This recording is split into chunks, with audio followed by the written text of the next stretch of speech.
Man-Size in Marble by E. Nesbit. Recording by Andy Minter.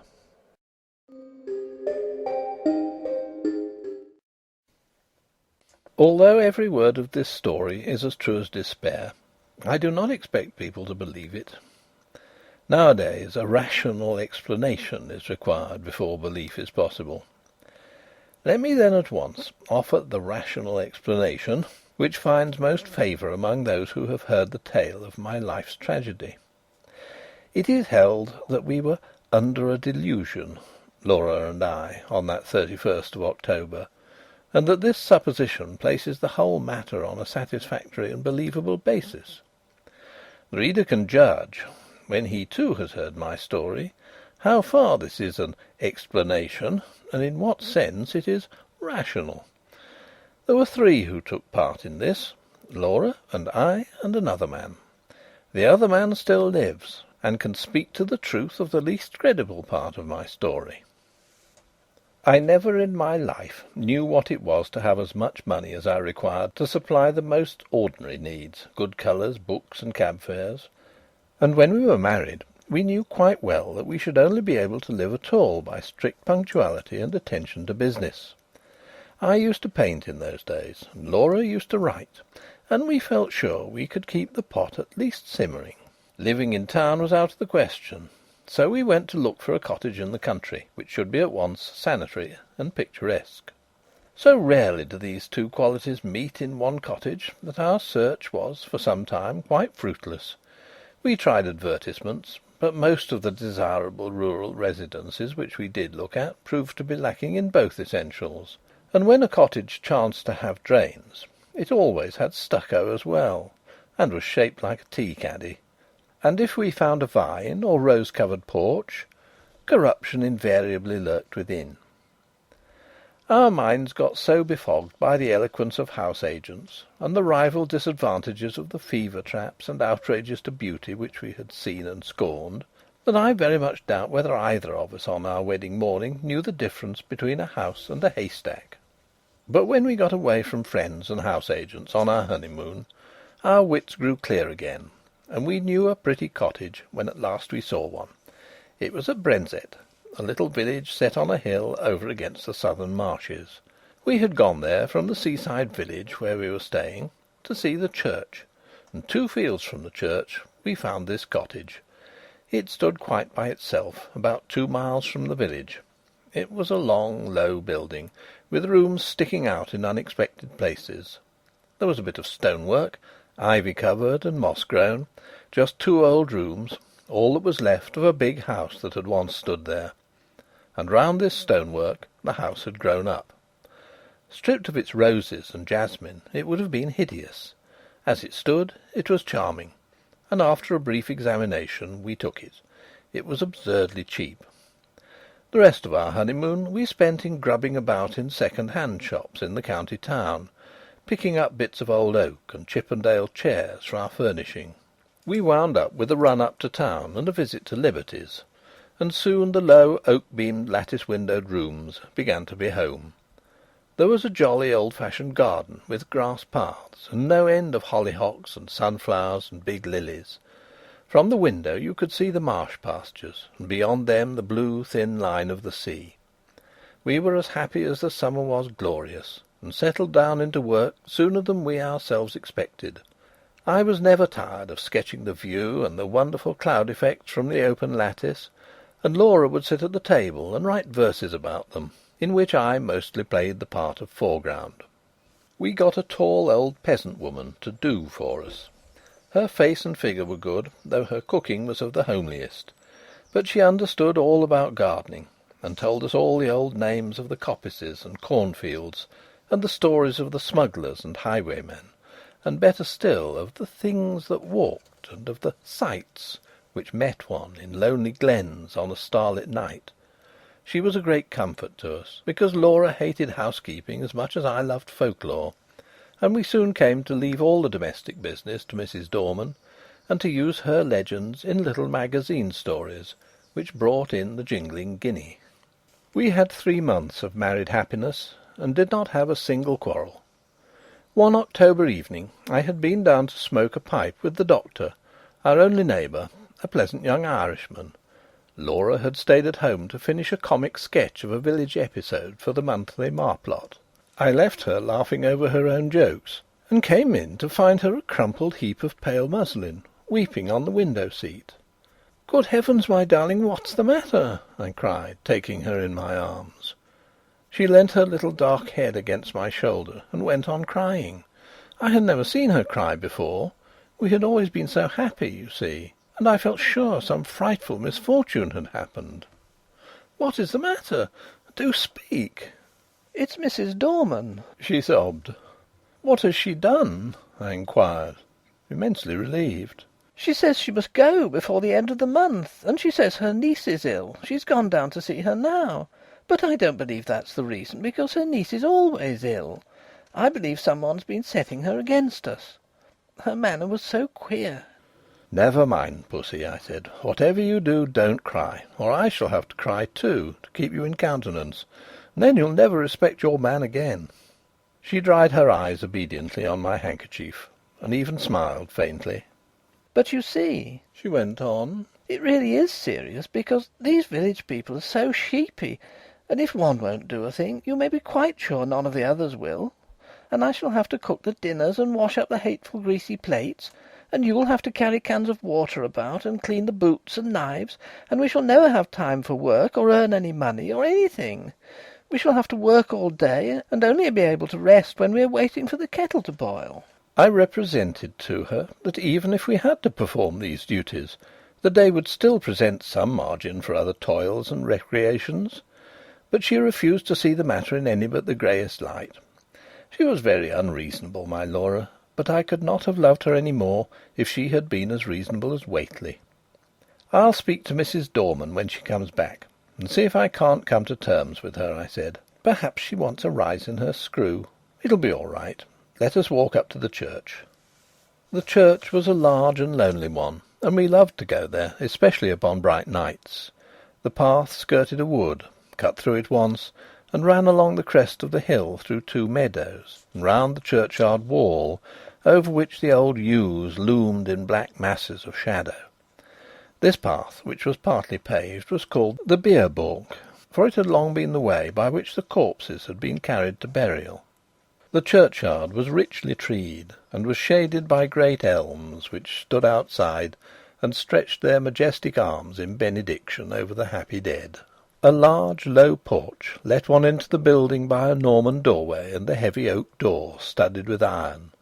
Inside, the arches rose into darkness, and between them the reticulated windows, which stood out white in the moonlight.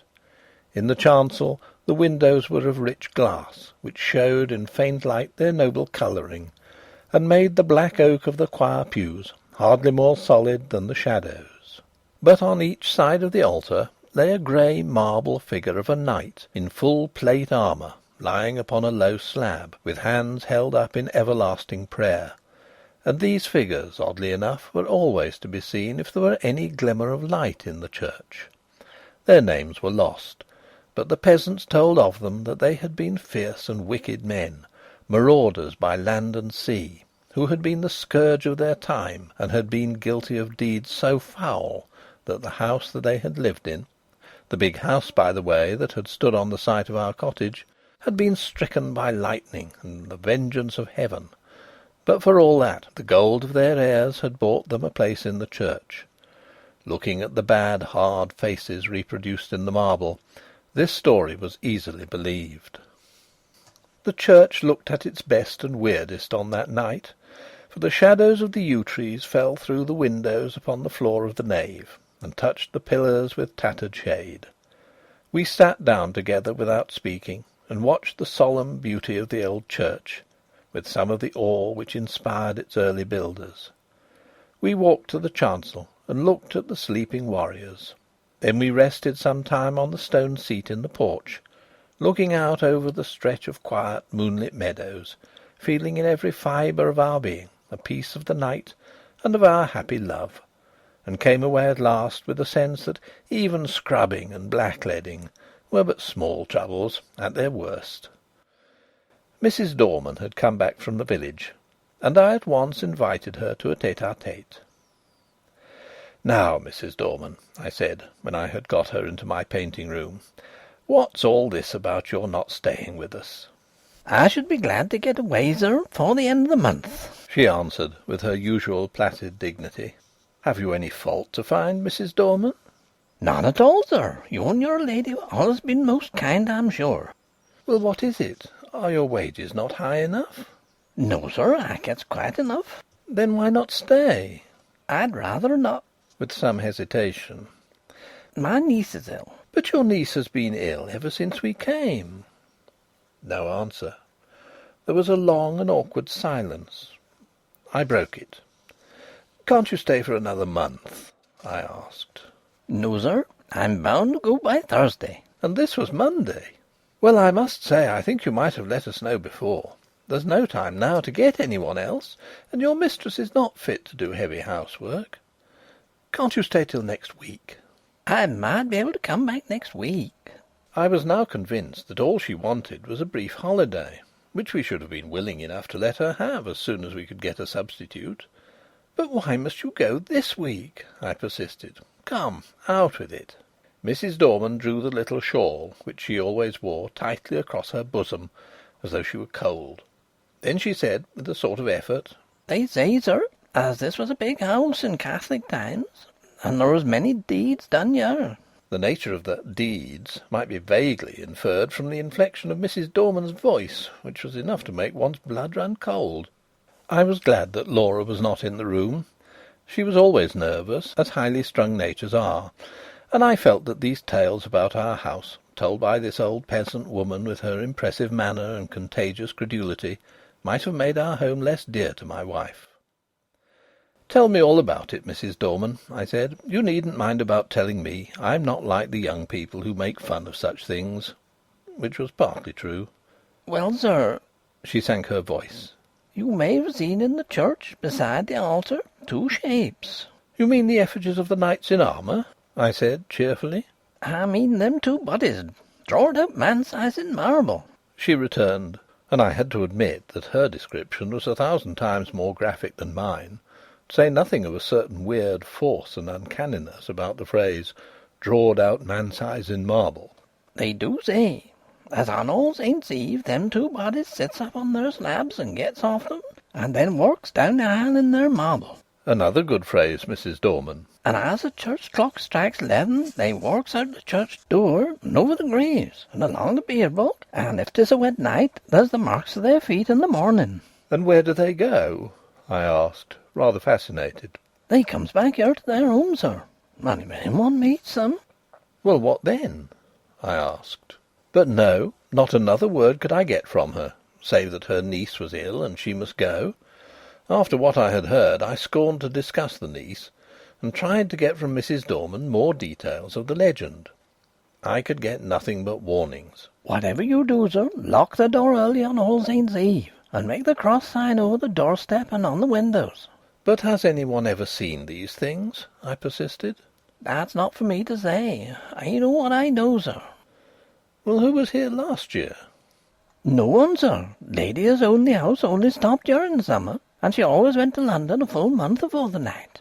And I'm sorry to inconvenience you and your lady, but my niece is ill, and I must go on Thursday."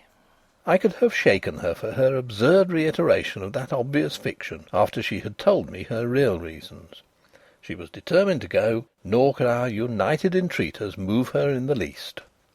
I did not tell Laura the legend of the shapes that "walked in their marble," partly because a legend concerning our house might perhaps trouble my wife, and partly, I think, from some more occult reason. This was not quite the same to me as any other story, and I did not want to talk about it until the day was over. I had very soon ceased to think of the legend, however. I was painting a portrait of Laura against the lattice window, and I could not think of much else. I had got a splendid background of yellow and grey sunset, and was working away with enthusiasm at her lace. On Thursday Mrs. Dorman went. She relented at parting so far as to say, "Don't you put yourself about too much, ma'am. And if there's any little thing I can do next week, I'm sure I shan't mind."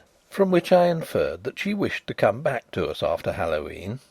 Up to the last she adhered to the fiction of the niece with touching fidelity. Thursday passed off pretty well. Laura showed marked ability in the matter of steak and potatoes, and I confess that my knives and the plates which I insisted upon washing were better done than I dared to expect. Friday came. It is about what happened on that Friday that this is written. I wonder if I should have believed it if anyone had told it to me.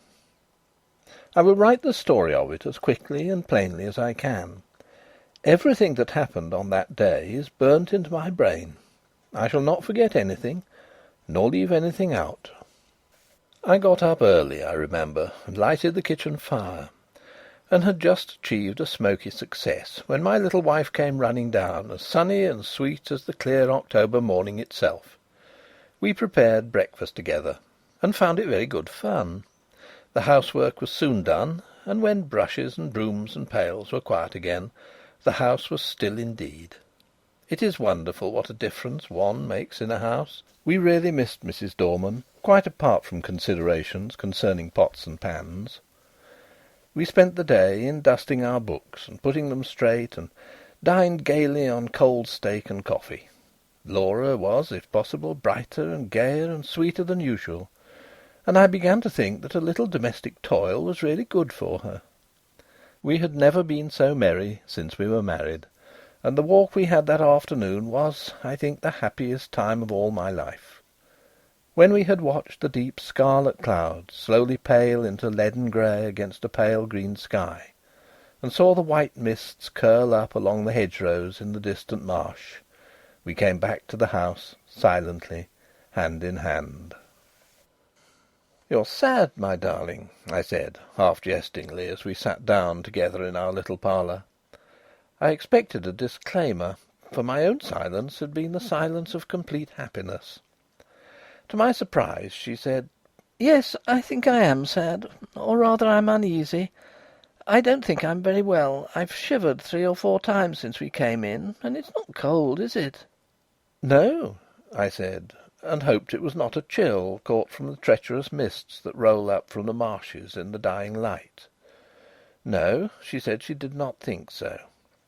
Then, after a silence, she spoke suddenly.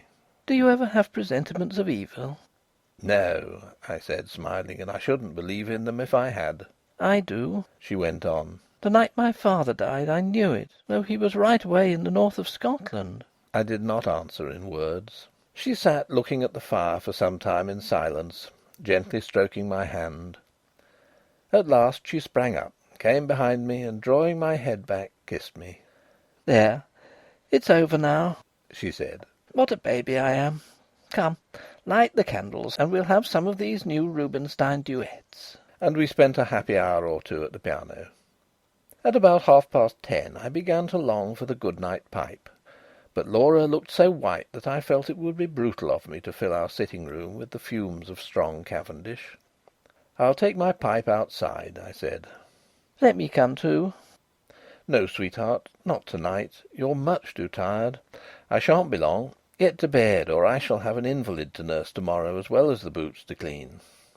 I kissed her, and was turning to go, when she flung her arms round my neck and held me as if she would never let me go again. I stroked her hair. "Come, Pussy, you're overtired. The housework has been too much for you."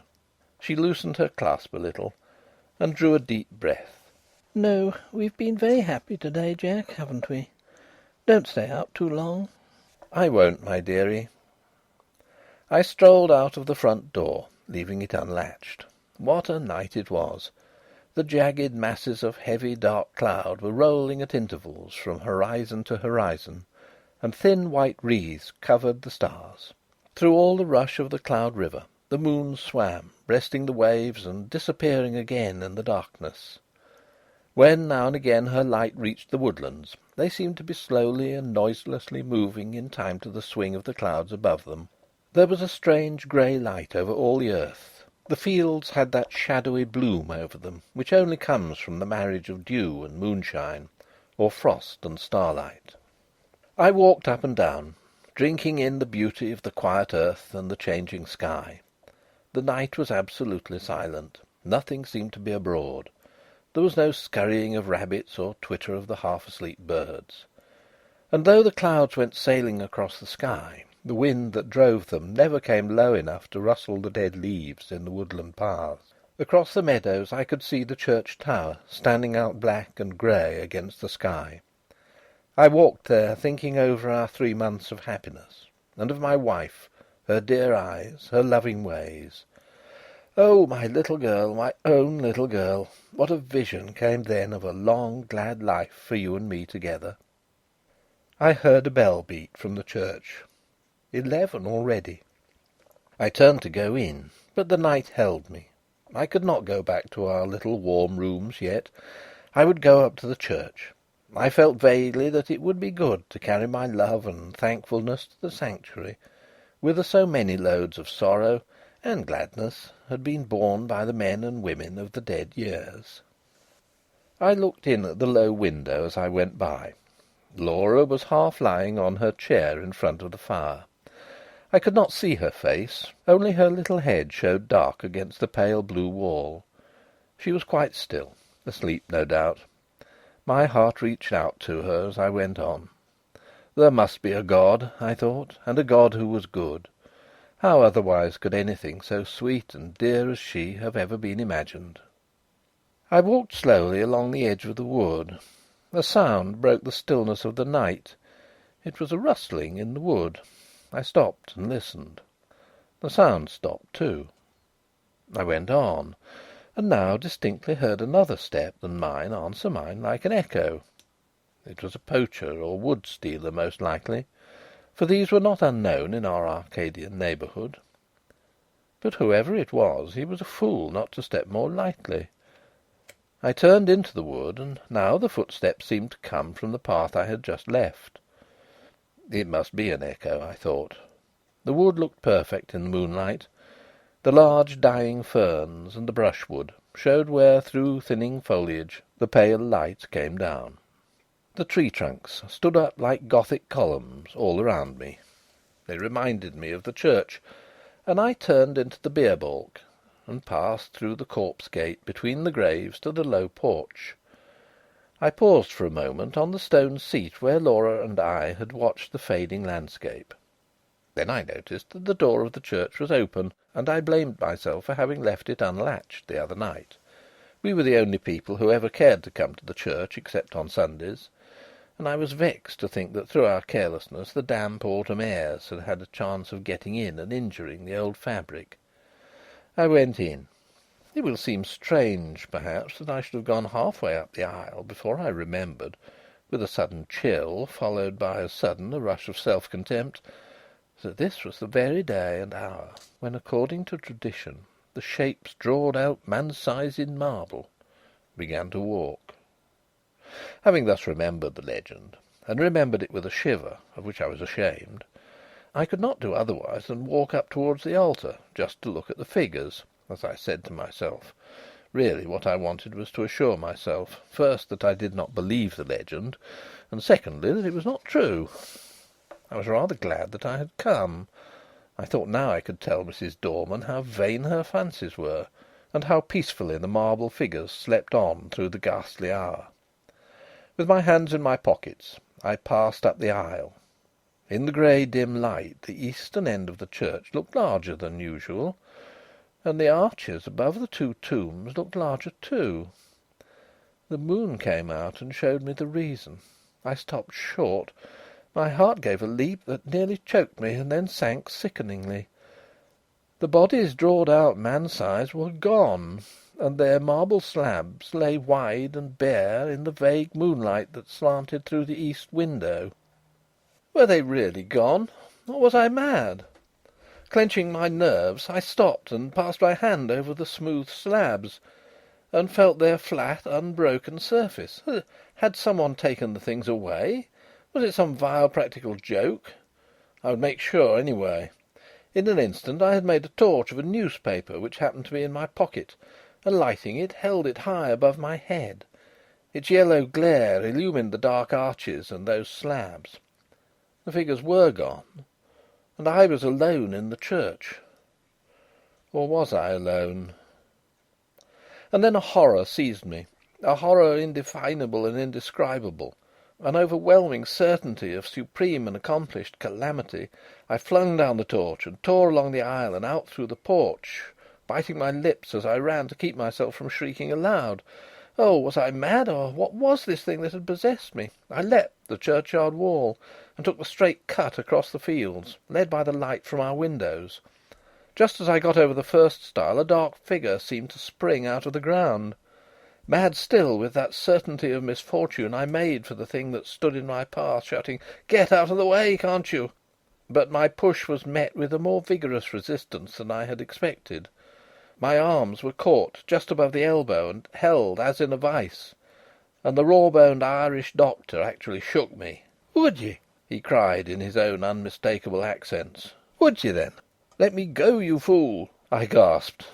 "The marble figures have gone from the church. I tell you, they've gone." He broke into a ringing laugh.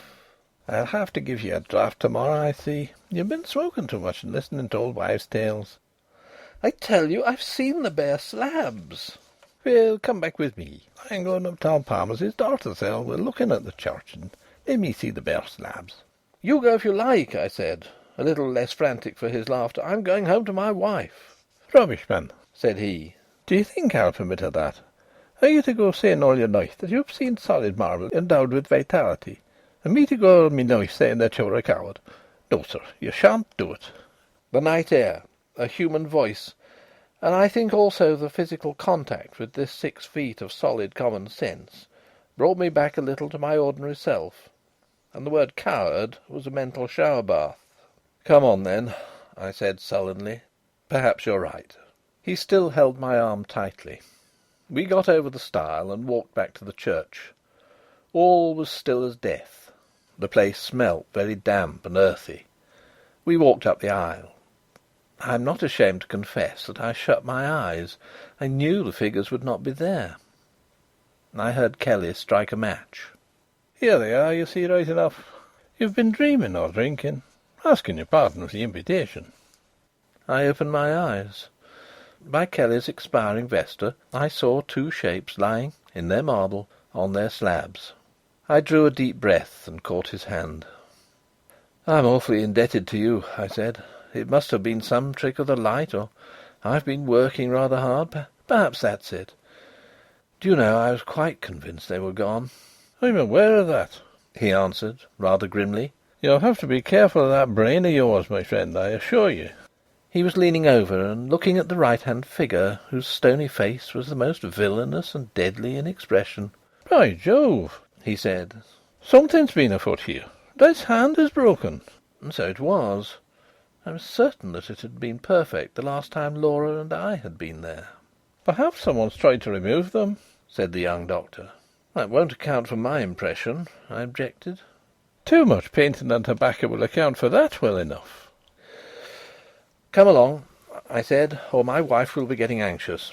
You'll come in and have a drop of whisky and drink confusion to ghosts and better sense to me."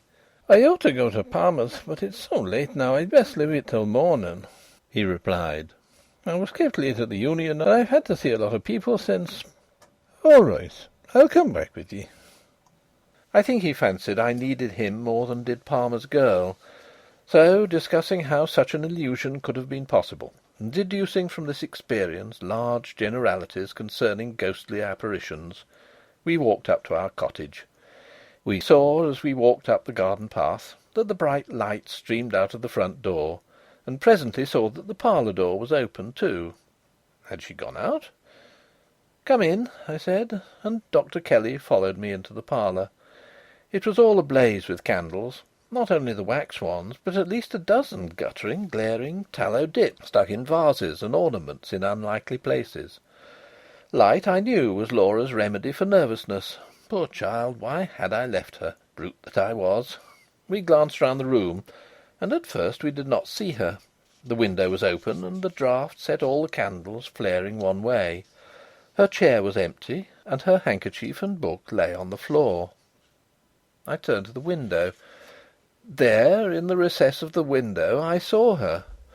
Oh, my child, my love! Had she gone to that window to watch for me? And what had come into the room behind her? To what had she turned with that look of frantic fear and horror? Oh, my little one, had she thought that it was I whose step she heard, and turned to meet what? She had fallen back across a table in the window, and her body lay half on it and half on the window-seat, and her head hung down over the table, the brown hair loosened and fallen to the carpet. Her lips were drawn back, and her eyes wide, wide open. They saw nothing now. What had they seen last? The doctor moved towards her, but I pushed him aside and sprang to her, caught her in my arms, and cried, "It's all right, Laura. I've got you safe, wifey." She fell into my arms in a heap. I clasped her and kissed her and called her by all her pet names, but I think I knew all the time that she was dead. Her hands were tightly clenched. In one of them she held something fast. When I was quite sure that she was dead, and that nothing mattered at all any more, I let him open her hand to see what she held. It was a grey marble finger.